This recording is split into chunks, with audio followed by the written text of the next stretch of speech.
Dis-lui qu'elle ne bouge pas. Toi-même, tu connais la maison là. Faut parler. Toi-même là, tu as l'enfant avec Becca. Dis qu'une personne ne bouge là-bas, non. Il faut lui dire, non, maman. Je le lui ai dit hier et je le dis ici aujourd'hui devant à mon décision. Elle ne bouge pas de là parce qu'il y a son sang qui a coulé, il y a des sacrifices qui ont coulé sur cette maison-là. Donc elle ne bouge pas. Donc que les gens arrêtent de dire que non, c'est la maison familiale et tout, c'est chez Becca. C'est chez Marie. Ah, c'est chez Marie, non? Marie, non, bouge. On va ouvrir et faire le commerce devant là-bas, non? Voilà. Qu'est-ce qui t'a fait vouloir témoigner aujourd'hui dans le live pour parler de Marie-Madeleine? Toi qui as eu un enfant avec Belkatoubi. Alors, ce qui m'a fait décider à monter sur le créneau, d'autant plus que je suis pas enfant, je suis dans le réseau sans toutefois. Oui, je disais, comme tout le monde, je me suis réveillée dimanche matin, j'ai vu une vidéo virale sur Facebook qu'on m'a envoyé. Enfin, on m'a envoyé les vidéos parce que c'est pour les personnes qui connaissent mon histoire. Je me suis réveillée et tout, j'étais saturée sur mon WhatsApp avec ces vidéos-là. Donc, quand j'ouvre la vidéo, je reconnais de suite Marie et Becca. J'étais tellement choquée et là, franchement, je commençais à couler des larmes. Je me suis dit, oula, ça, c'est pas bon du tout. Pourquoi? Parce que, enfin, c'est pas Marie qui devait être jetée comme ça en pâture. Et suite à cela, je me suis assise, je parlais à moi-même, je me suis dit, bon voilà, écoute, il est bien que tu mènes ta petite vie tranquille depuis des années, tu es très distrait sur ta vie, tu n'as jamais voulu que tu sois associé de près ou de loin avec cette personne, malgré que vous avez un enfant en commun. Pour cette histoire et tout, je disais, suite à ça, j'ai décidé de sortir, de rétablir la vérité. Pourquoi? Parce que je lisais certaines inerties où j'ai lu la sortie de ces derniers, comme quoi Marie serait venue chez lui avec 3 ou 4 de ses enfants qu'il avait fait dans son précédent mariage, et que c'est lui qui était le bon samaritain. Il lui a offert le gîte et le couvert. Il a été tellement bon et au final, c'est Marie qui veut détourner son bien familial dont il a hérité. Et ça, c'est pas normal. La vidéo que les Camerounais ont vue, c'est une vidéo qui le met en danger lui, donc en gros c'est lui qui est l'homme battu au fait. Et connaissant le personnage, connaissant la vérité, je me suis dit je peux pas rester insensible face à l'injustice parce que je connais l'histoire, je suis témoin clé de cette histoire. D'accord, vas-y. Et je peux pas laisser que certaines informations soient erronées sur le compte de Marie. Il est bien vraiment bon. De comptes diront, vulgairement parlant dans notre jargon camerounais, sont des coépouses, d'autres sont des rivales. Je ne suis pas coépouse avec Marie, parce que quand j'ai fait la connaissance de ces messieurs, j'étais très jeune, j'avais 19 ans, et je tombe enceinte en 99 et j'accouche en 2000. Et si vous voulez, à cette période-là, il naviguait entre Marie et moi. Donc, que ce soit Marie, que ce soit moi, on n'était pas au courant de l'existence de l'une ou de l'autre. Donc, ça veut dire que Belka sortait avec toi et avec Marie au même moment. C'est ça. D'accord. Alors, suite à un incident où, étant enceinte, je crois que j'étais à 7 mois et demi de grossesse, j'arrive chez lui, j'entre et tout, je trouve une dame qui est assise au salon, et un petit bébé qui dormait sur le canapé.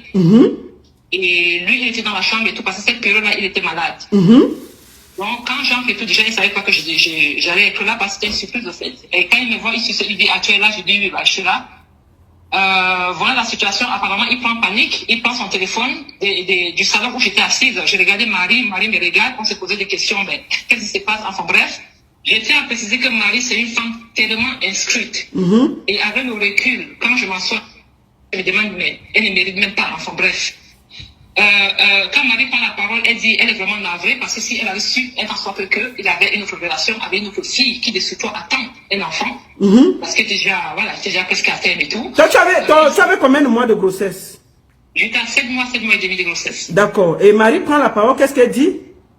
Marie dit, si elle avait su un temps soit peu qu'il entretenait une autre relation avec une autre fille qui de surtout attend un enfant, elle ne serait pas venue, enfin, elle ne serait pas là, au fait. Donc, je prends la parole, je pose la question à Marie, excusez-moi, madame, quand je vous vois, vous êtes mon aîné de loin, c'est depuis combien de temps vous êtes ensemble? Elle me dit, elle me répond, ils sont ensemble depuis pratiquement 3 ans et demi. ensemble. J'ai dit, ok, bah, on va faire simple. Moi, je suis très très jeune. Lui et moi, ça fait qu'un an que nous sommes ensemble et tout. Et sincèrement, s'il y a quelqu'un à quitter de cette relation, ça serait moi.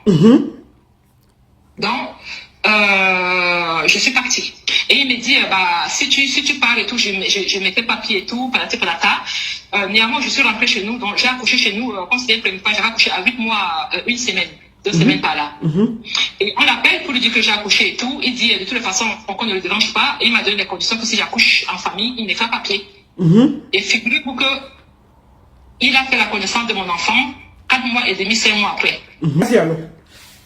Donc, l'enfant ayant déjà 5 mois et tout, il commence à faire son show, hein, comme d'habitude. Oui, je vais m'occuper de mon enfant et tout, palata.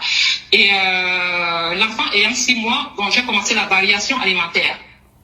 Et il faut savoir que j'étais jeune, donc avec mon petit salaire, d'autant plus qu'il m'avait abandonné avec la grossesse, presque à terme. J'ai accouché, il n'était pas là. Dans toutes mes économies, j'ai payé l'accouchement, j'ai payé l'hospitalisation. Donc il n'a rien payé de ton accouchement? Non, du tout. Même pas 5 francs? Non, du tout. Ok. Du tout. Et il faut savoir que quelques mois après, mon enfant a été diagnostiqué, enfin, elle avait une petite variante de la drépanocytose. Plus vraiment assez de moyens. Pourquoi? Parce que j'habitais à côté, j'allais travailler à Aqua, donc je ne pouvais plus financièrement assurer et l'enfant et les transports et tout. Donc je l'appelle, je le sollicite, j'ai dit, écoute, l'enfant a commencé déjà la variation alimentaire, ça serait bien quand même que tu me donnes un budget pour que je puisse commencer à acheter, à manger à l'enfant. Il me fait savoir que mais tu travailles, non, tu as un salaire, tu peux quand même t'occuper de l'enfant. J'ai dit ok, je continue à me battre tant bien que mal et tout. Les rares fois qu'il est venu, je crois qu'il est venu avec une palette d'eau. Il est venu avec une palette d'eau et quand il revient, figurez-vous que quand je lui demandais la ration de l'enfant, il me posait la condition que si je veux qu'il s'occupe de son enfant, il faut que lui et moi, on recommence notre relation homme et femme. C'est là que je lui fais savoir que ça peut plus être possible. D'autant plus que, première expérience de grossesse, jeune fille et tout qui n'a aucune expérience, elle accouche seule, tu n'es pas là, tu abandonnes, tu te présentes 5 mois après.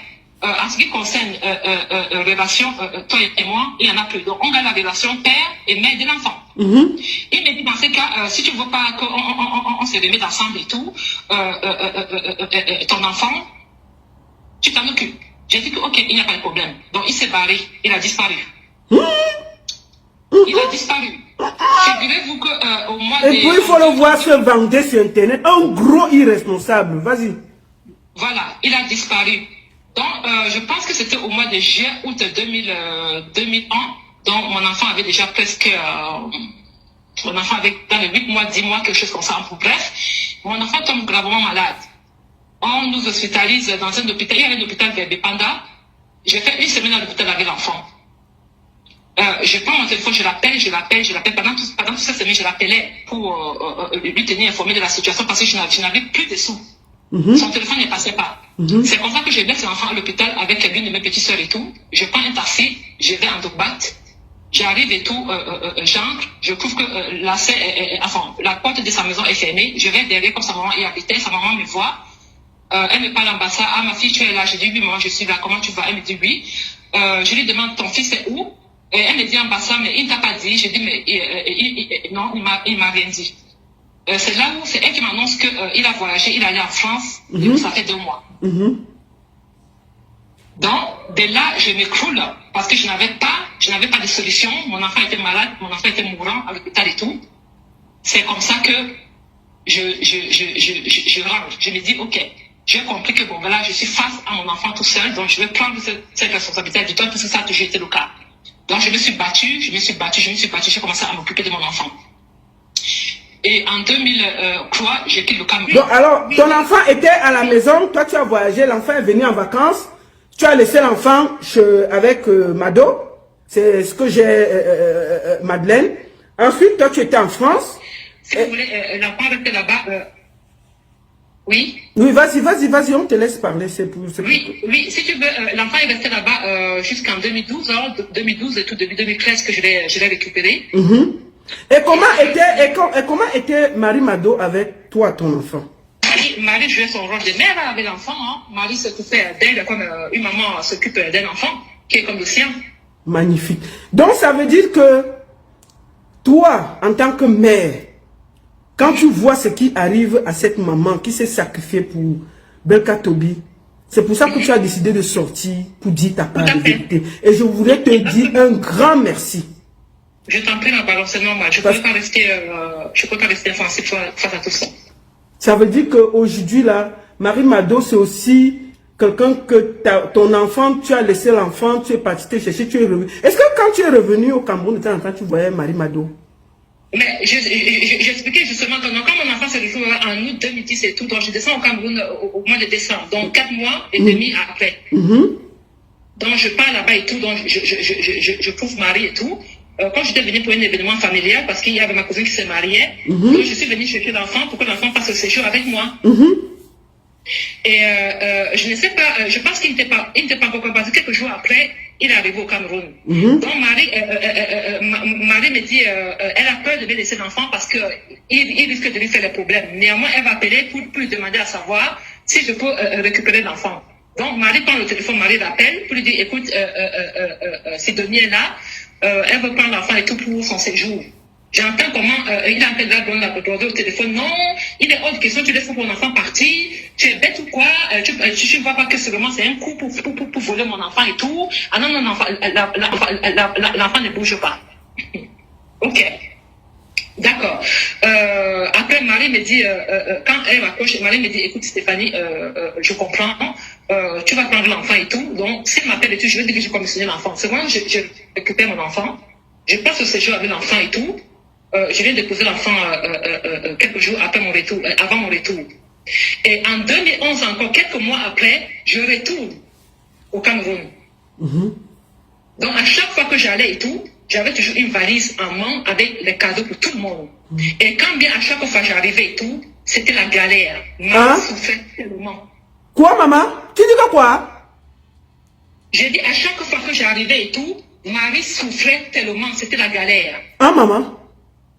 Même pas manger.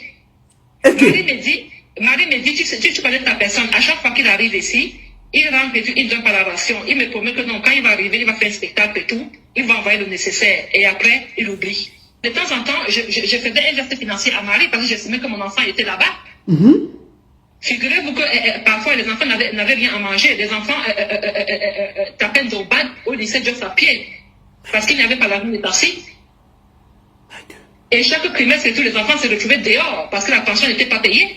Et c'est encore Marie qui partait se battre et tout, prendre l'argent dans ses tontines pour aller payer la pension aux enfants. C'est Marie qui allait au quartier et tout, et demandait des dettes dans les différentes boutiques pour qu'elle puisse avoir ne serait-ce que des fois à donner à manger aux enfants. Donc elle avait les dettes dans les boutiques, dans le quartier. Oui, les dettes d'alimentation, les dettes alimentaires. Donc c'est pour vous dire, c'est-à-dire jusqu'à quel niveau ces femmes se sacrifient par amour pour ces messieurs.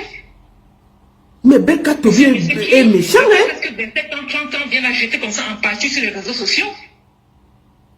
Donc quand j'arrive là-bas en 2011 et tout, la maison que je connais, la maison principale, je constate qu'il a commencé un chantier à côté de la maison principale.